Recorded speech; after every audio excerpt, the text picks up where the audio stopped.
Imagina abrir o primeiro livro da Bíblia, o livro do Gênesis, e perceber algo que passa despercebido para muitos. Dois relatos distintos sobre a criação do ser humano, ambos presentes ali, lado a lado, nas primeiras páginas das Escrituras. Mas por que dois? Teria Deus criado dois tipos diferentes de seres humanos? Esta é uma das questões mais intrigantes que tem desconcertado teólogos, historiadores e estudiosos da Bíblia durante séculos. O que parece à primeira vista uma simples repetição poética começa a revelar detalhes curiosos, quase como se fossem registros de dois eventos distintos, escritos por mãos diferentes, ou com propósitos diferentes, No capítulo 1, o homem e a mulher são criados juntos como parte de um grande projeto. Façamos o homem à nossa imagem, conforme a nossa semelhança. Macho e fêmea os criou. Tudo soa universal, quase cósmico. Um ser humano coletivo, simbólico, feito à imagem divina. Mas no capítulo 2, o tom muda. A criação torna-se íntima, pessoal, quase artesanal. Um homem moldado do pó da terra, um jardim cuidadosamente plantado, uma mulher formada de uma costela. Já não se trata de um relato universal, mas de uma história particular, com nomes, lugares e diálogos. Como explicar estas duas versões? Estarão os autores bíblicos nos deixando pistas de uma verdade mais profunda? Houve, de facto, duas criações, dois começos e dois tipos de humanidade. Prepare-se, vamos a seguir as pegadas destes dois relatos. Como quem desenterra antigos pergaminos e revela segredos guardados desde o início dos tempos, nunca mais verás o Gênesis da mesma maneira. Agora que entramos na zona misteriosa das duas criações, surge uma pergunta inevitável. Por que os capítulos 1 e 2 do Gênesis apresentam narrativas tão diferentes? Estamos diante de contradições ou de camadas ocultas de significado? O capítulo 1, a criação, segue uma ordem quase matemática. Há um ritmo divino estruturado em 6 dias, como se Deus estivesse dirigindo uma sinfonia cósmica. Primeiro, a luz, depois os céus, as águas, a terra, os animais. E, por último, o ser humano, homem e mulher, criados juntos como coroa da criação. Mas no capítulo 2, tudo muda. O tom é poético, sim, mas pessoal. Deus não só fala, ele toca, forma o homem do pó com suas próprias mãos, planta um jardim no Éden. Forma a mulher a partir da costela do homem, não do nada, não ao mesmo tempo. Aqui, o homem surge sozinho, num mundo ainda inacabado. Estas diferenças levaram estudiosos a perguntar: serão dois autores distintos? As antigas tradições judaicas, por exemplo, falam de duas fontes principais para o Gênesis. O autor eloísta e o javista, cada um com seu estilo, sua visão teológica, sua maneira. Um Deus transcendente no capítulo 1, um Deus próximo e pessoal no capítulo 2. Mas há aqueles que vão além. Alguns místicos e intérpretes ousam sugerir que não se trata apenas de versões diferentes da mesma história. São dois eventos distintos. O primeiro, a criação de um humano coletivo, uma espécie espiritual à imagem de Deus, talvez até andrógena. O segundo, uma criação física terrestre, com limitações, paixões, dores e a capacidade de errar. Essas ideias causam desconforto. E se fossem verdadeiras?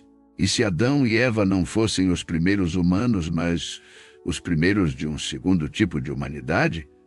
Haveria então seres antes deles. Outra linha, um povo que não veio do Éden. As perguntas só aumentam, e o véu do mistério começa a se abrir lentamente, porque a diferença entre os dois textos não é apenas literária, aponta para uma divisão profunda, talvez intencional, talvez reveladora. Mas há um detalhe que muitos ignoram e que está diretamente relacionado com o nome usado para Deus em cada relato. Um nome que pode mudar tudo o que acreditamos saber sobre a origem da humanidade. Você já percebeu que nos dois relatos da criação em Gênesis, o nome de Deus muda? Não é um detalhe menor. No capítulo 1, o Criador é chamado Elohim, mas no capítulo 2 passa a ser chamado IWW Elohim, ou como costumamos ler em espanhol, Senhor Deuses. O que isso significa e por que essa mudança tão marcada? A palavra Elohim é plural, sim, plural, e está envolta em mistério. Em hebraico pode indicar majestade ou poder supremo, mas também levanta uma questão. Pergunta inquietante. Por que usar uma forma plural para um Deus que supostamente é único? Isso já de por si é um convite ao mistério e à especulação? No capítulo 1, é Elohim quem cria tudo com palavras firmes. Ele diz e acontece. Um Deus cósmico quase distante que não se envolve fisicamente com a criação. Um ser supremo universal, quase impessoal. Mas no capítulo 2, o texto começa a usar Haidaidio Elohim, o nome pessoal e sagrado de Deus revelado a Moisés. E este Deus age com as mãos, forma, planta, sopra, caminha no jardim, fala diretamente com Adão. Um Deus íntimo, quase humano. Dois nomes, duas formas de agir, dois estilos de criação. E se não estivéssemos simplesmente diante de uma diferença teológica, mas diante de duas entidades distintas? Alguns textos antigos, incluindo certos escritos gnósticos e apócrifos, sugerem que Elohim e AEW seriam manifestações diferentes de um mesmo ser, ou até mesmo dois seres. Um criador cósmico e outro criador terrenal. Um Deus da totalidade e um Deus da experiência humana. Outros estudos, ainda mais audazes, associam Elohim a um conceito mais amplo, quase como uma coletividade divina. Daí o plural, enquanto Aha representaria uma expressão mais direta, mais próxima à experiência do povo hebreu. Mas e se estivéssemos falando de uma transição? E se o ser humano criado por Elohim no capítulo 1 fosse parte de uma criação espiritual? Mientras que o molde eixo por Yadabai, no capítulo 2, foi algo físico, carnal, terrenal, isso poderia explicar as diferenças no solo e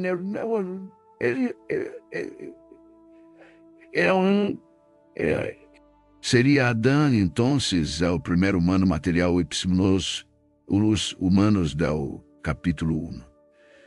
Seriam seres de outra dimensão, talvez invisíveis a nossos olhos, espíritos arcanos.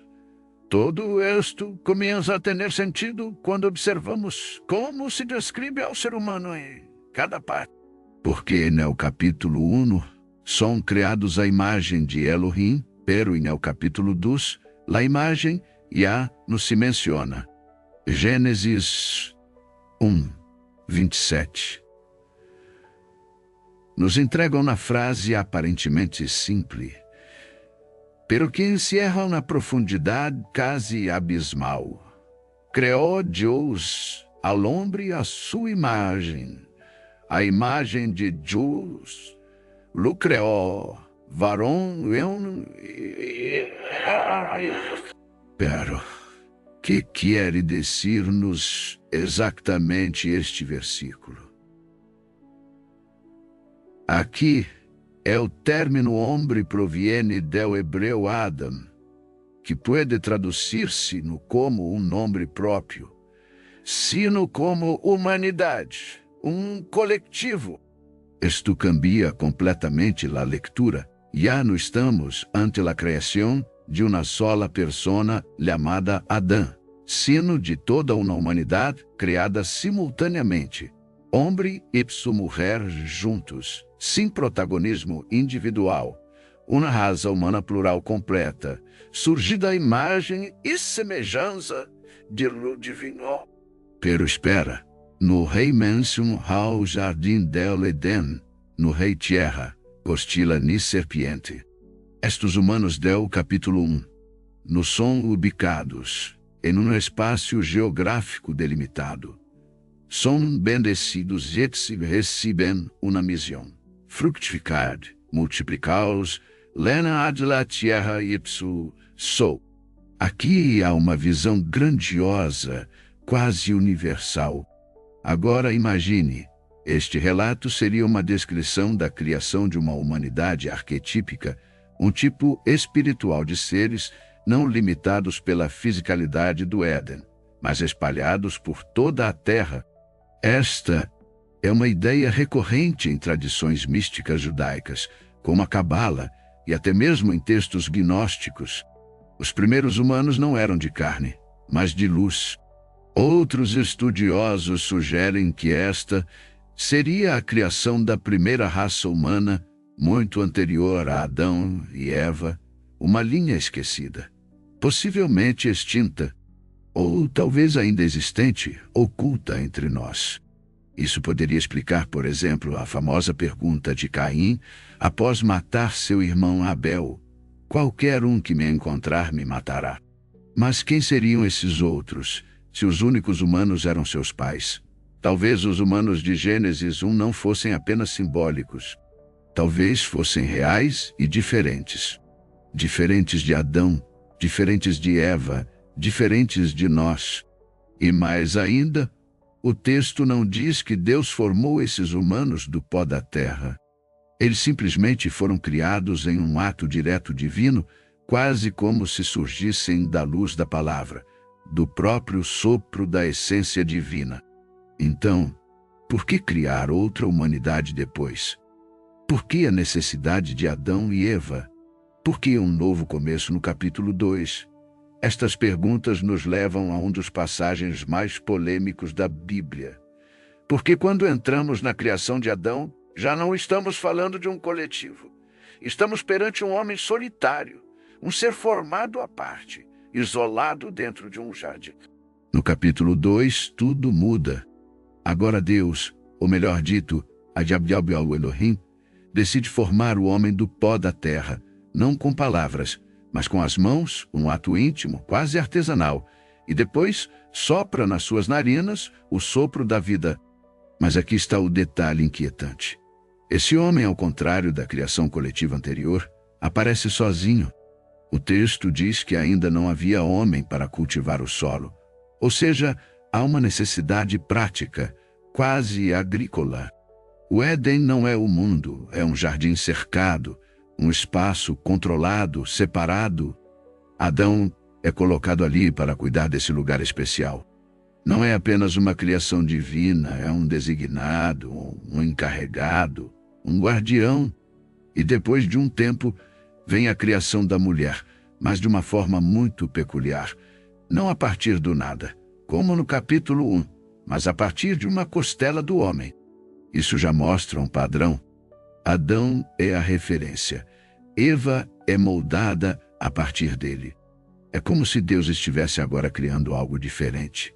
Algo que precisa de uma base pré-existente, um modelo interno, não externou.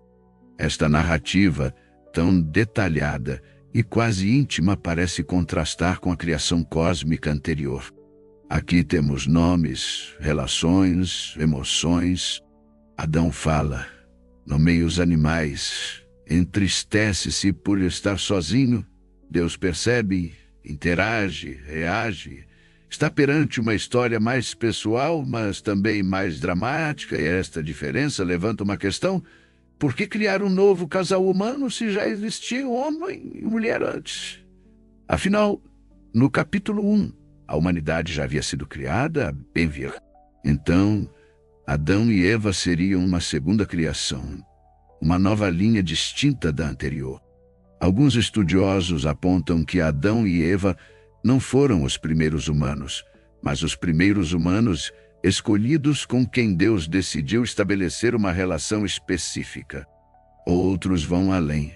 Dizem que eles são os primeiros humanos materiais em uma terra que já estava cheia de outros seres, os filhos da criação anterior. Isso nos leva a pensar em Caim novamente. Depois de matar seu irmão, ele teme ser assassinado por outros. Mas quem são esses outros e de onde veio sua esposa, se supostamente só existia sua família? Tudo começa a fazer sentido quando consideramos a existência de duas linhas humanas. Uma espiritual coletiva dispersa, outra física consciente limitada. Mas escolhi. Mas se Adão é esse novo começo, o que diziam os antigos estudiosos sobre essas duas criações? Haveria pistas nos manuscritos mais antigos. Ao longo dos séculos, rabinos, sacerdotes, místicos e acadêmicos debateram essa questão com uma intensidade quase febril. Existiriam dois tipos distintos de seres humanos, criados em momentos diferentes. Esta teoria, embora controversa, não é? No Eva, várias correntes de pensamento judaicas e cristãs antigas, especialmente entre os místicos da Cábala e os gnósticos dos primeiros séculos, abordam esta ideia como uma chave para interpretar os mistérios do Gênesis. Segundo estes estudiosos, o primeiro relato em Gênesis 1 se refere à criação dos Adam-Haron, ou homens primordiais, seres espirituais criados à imagem de Deus, em sua essência. Estes não seriam de carne e osso, mas sim entidades de luz, consciência pura espalhadas pelo mundo, talvez até mesmo imortais. Em contrapartida, o segundo relato em Gênesis 2 traria a criação de um novo tipo de humanidade, os seres carnais moldados a partir da matéria. Adão seria o primeiro desta nova estirpe.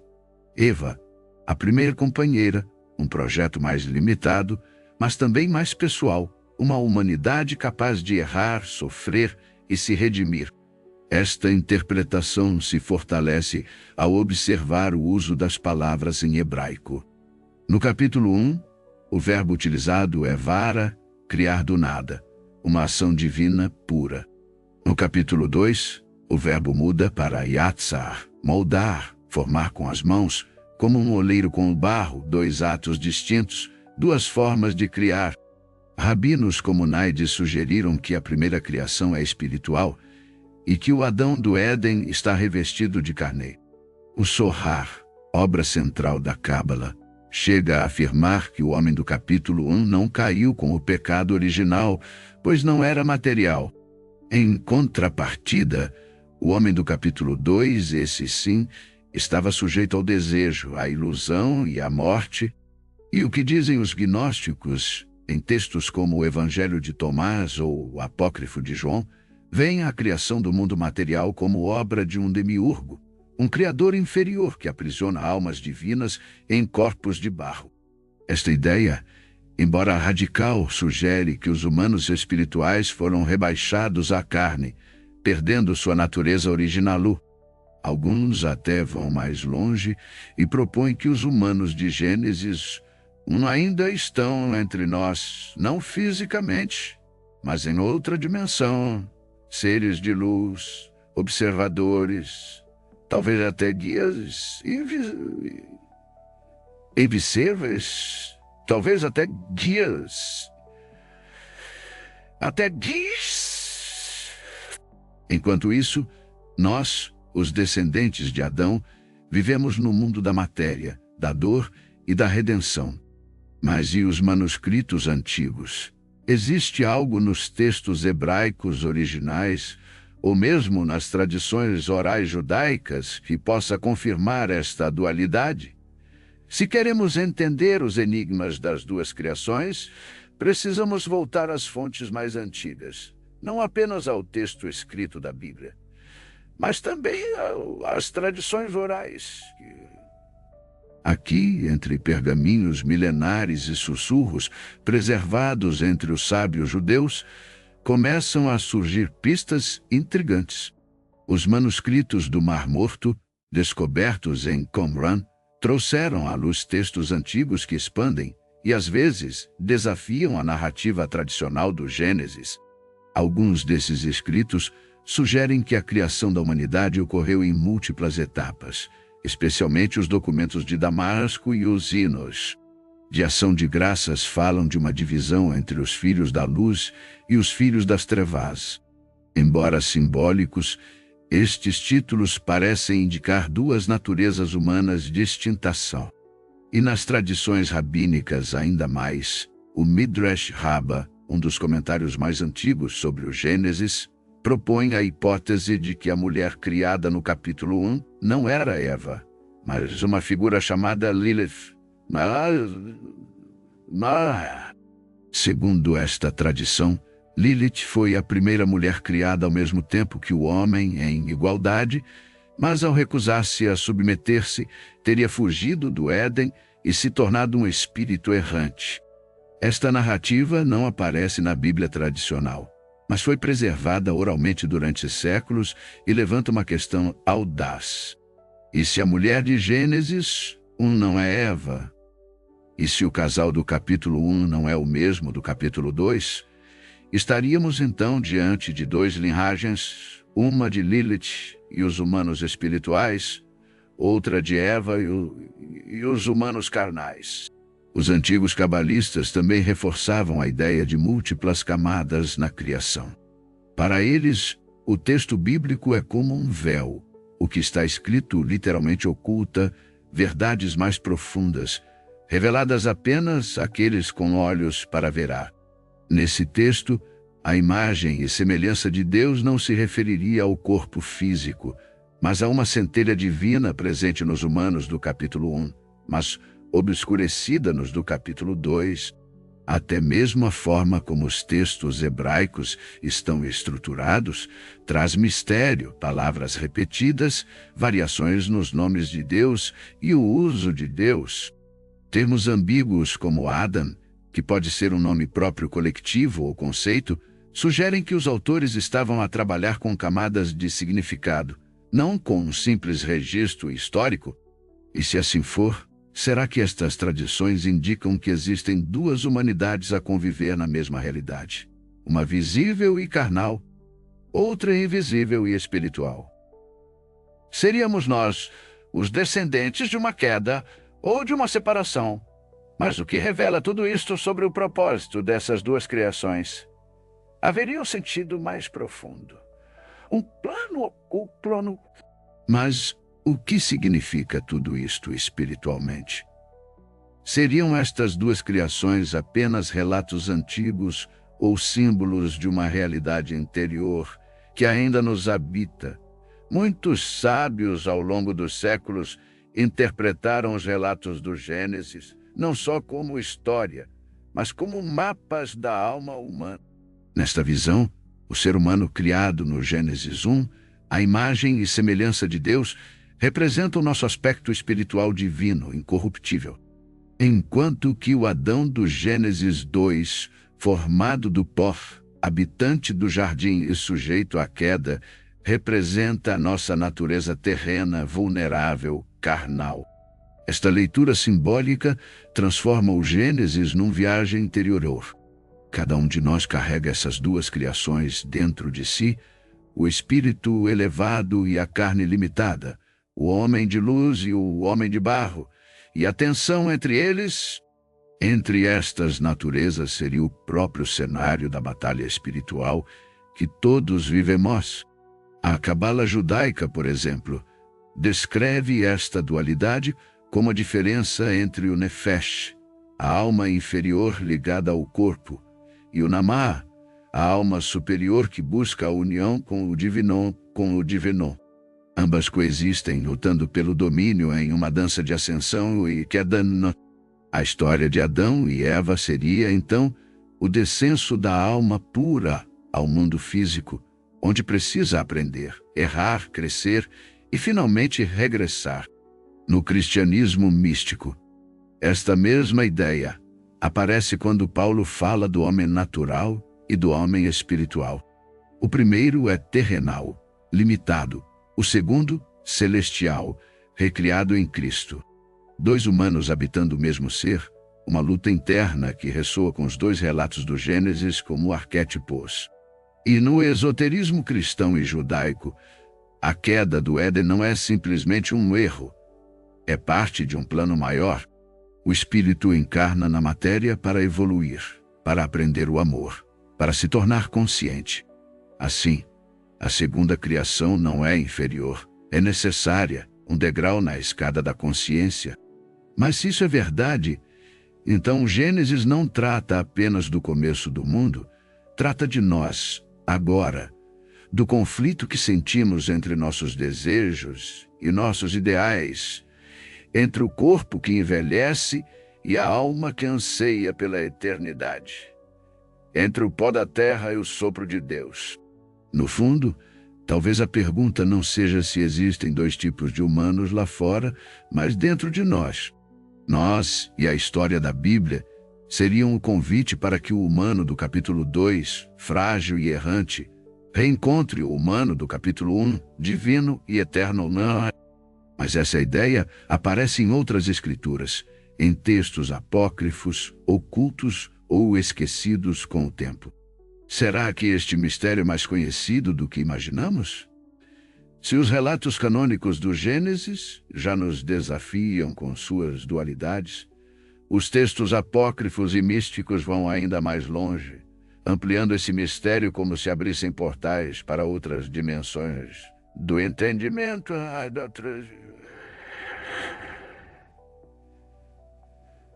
Será que este mistério, nestes escritos antigos, muitas vezes ocultos, queimados ou esquecidos ao longo dos séculos, encontramos ecos nítidos da ideia de duas criações humanas e até mesmo de duas humanidades? No livro de Enoque, por exemplo, encontramos descrições de seres espirituais que interagiram com os humanos primitivos, os chamados vigilantes, anjos.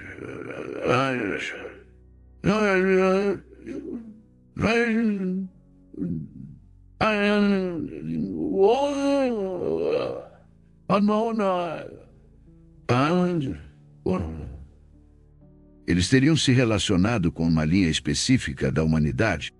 Isso sugere que havia outra linha diferente, talvez inacessível para eles. Seriam os humanos de Gênesis 1, os inalcançáveis, e os de Gênesis 2, os vulneráveis.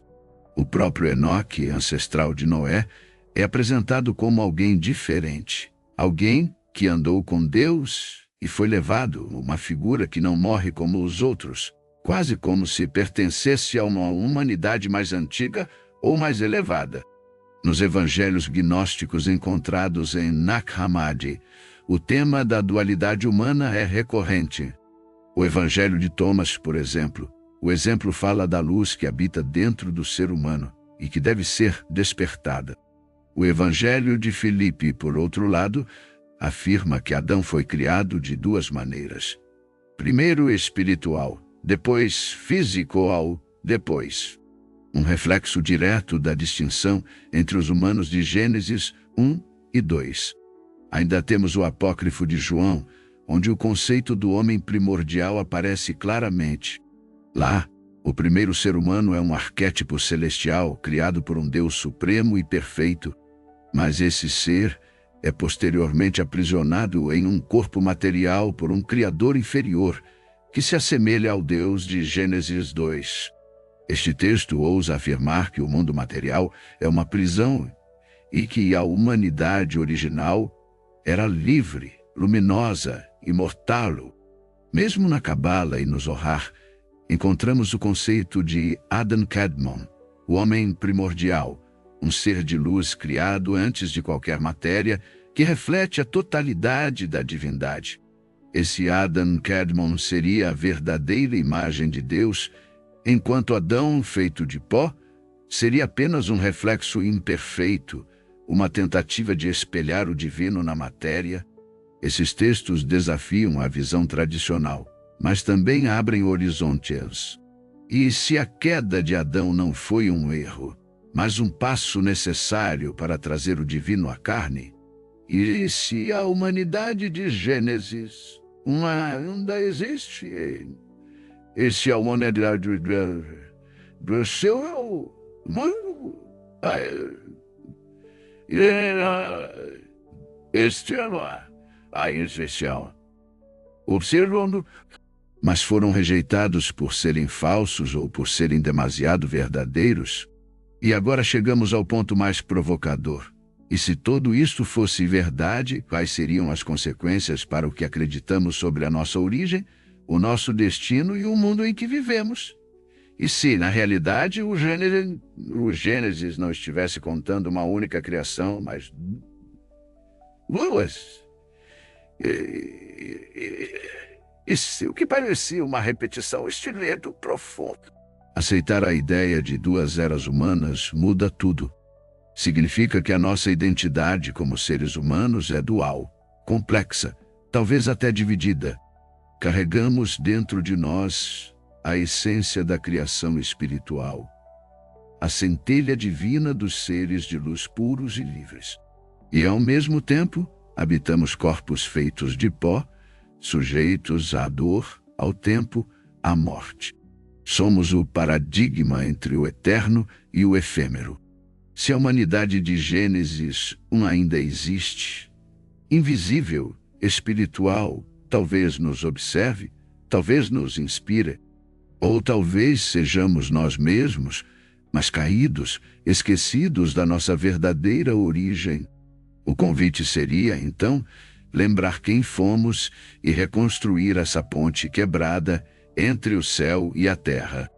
Misticamente, isso se manifesta na ideia da retificação, da elevação da alma, do retorno à imagem original, da busca pela reconexão com o divino não. Em termos espirituais, é como se estivéssemos vivendo a história de Adão dentro de nós mesmos, afastados do Éden, mas com o mapa do retorno impresso em nós. A alma. Mas há ainda outra implicação mais audaz. E se nem todos os seres humanos fossem iguais? E se entre nós houvesse descendentes diretos da criação espiritual e outros da criação material, existiriam duas linhagens convivendo no mesmo mundo com propósitos distintos. E se isso explicasse os diferentes níveis de consciência, de empatia, de despertar espiritual? Esta hipótese é explorada por correntes esotéricas modernas que falam de sementes estelares, almas antigas e seres híbridos. Serão estas ideias apenas fantasia moderna ou ecos de uma verdade esquecida, codificada nos primeiros capítulos da Bíblia? E o que dizer das guerras, dos conflitos, da dualidade que marca a história da humanidade? Estaremos vivendo o confronto entre duas naturezas. Desde o início, o homem. Talvez o maior segredo do Gênesis seja este. Não há um único começo. Há dois, e ambos ainda vivem dentro de nós. A viagem da alma é retornar à imagem original. Não apenas lembrar quem somos, mas viver como filhos da luz, mesmo no meio da sombra. O texto bíblico, então, não é apenas um registro do passado. É um espelho, um código, um convite para despertar a criação esquecida dentro de nós. E agora, cabe a você, espectador, perguntar-se de qual criação você vem e qual criação está escolhendo manifestar.